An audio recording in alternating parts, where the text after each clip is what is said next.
It started with a lipstick stain, a tiny smudge on the collar of her blouse that she dismissed as her own, though I knew better.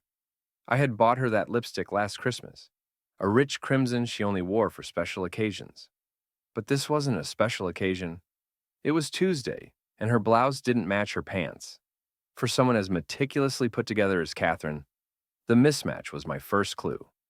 For weeks, I lived in silent agony. The late-night texts she hid with a tilted screen, the sudden need for a gym membership when she despised working out, and the laughter, light, carefree laughter I hadn't heard in years, muffled behind closed doors. It all painted a picture I didn't want to see. I didn't confront her, not right away. No, confrontation would have been too simple, too loud. Instead, I became a ghost, floating through our shared life, observing from the shadows.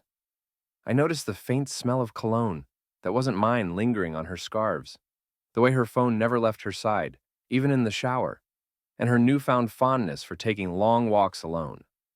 The breaking point came one Saturday when she claimed she had a work meeting. It was absurd. Who schedules work meetings on weekends?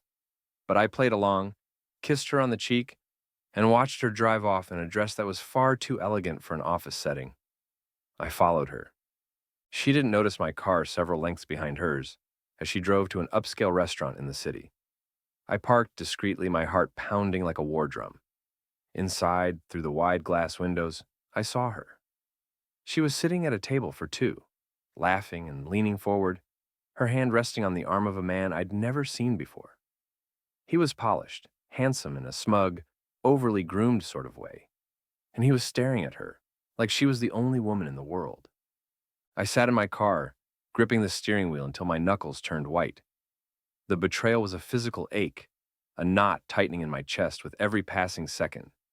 But anger quickly gave way to something colder, sharper, resolve. If she wanted to destroy what we had built together, she wouldn't get to do it on her terms.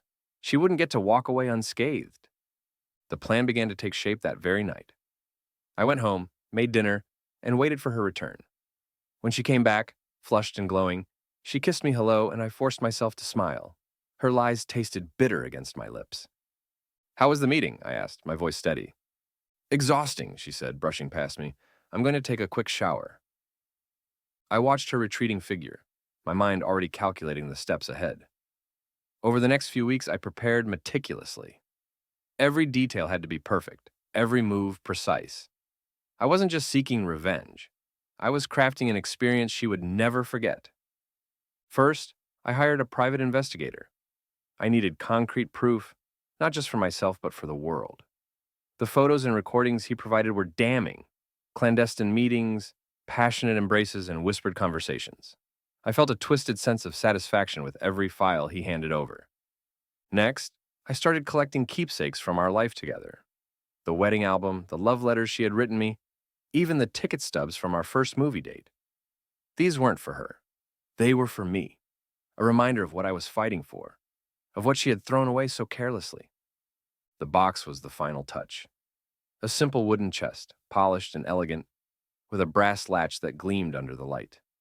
I filled it with mementos of our life together, alongside the evidence of her betrayal. It was both a gift and a statement, a Pandora's box that would unleash the consequences of her actions. The night of the reveal was her birthday.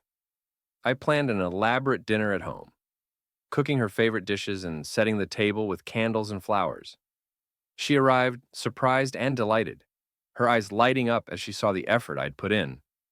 For a moment, I felt the sting of nostalgia, a longing for the woman I had fallen in love with, the woman I thought I'd spend forever with.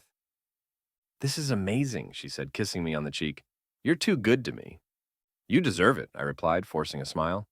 We ate in relative silence, the clinking of cutlery filling the void where our conversations used to be.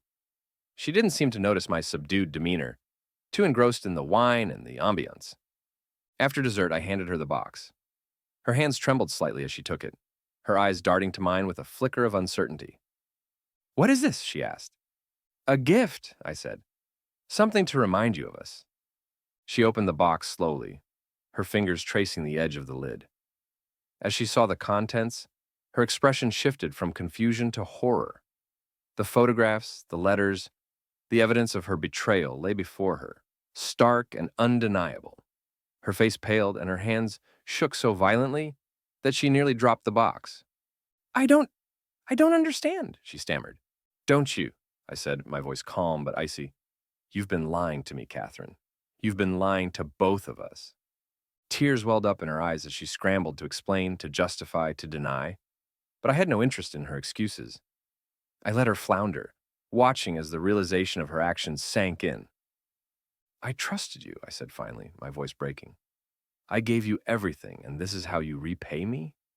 She begged for forgiveness, swearing it had been a mistake, a moment of weakness. But her words rang hollow, empty promises from a woman who had already broken too many. The next phase of my plan unfolded over the following weeks. I filed for divorce, presenting the evidence to ensure the proceedings went in my favor. I moved out, taking only what was mine and leaving her to deal with the echoes of her decisions. But my revenge didn't end there. I sent the evidence to her lover's wife, an act of solidarity and retribution. The fallout was spectacular. Careers ruined, friendships shattered, and reputations tarnished.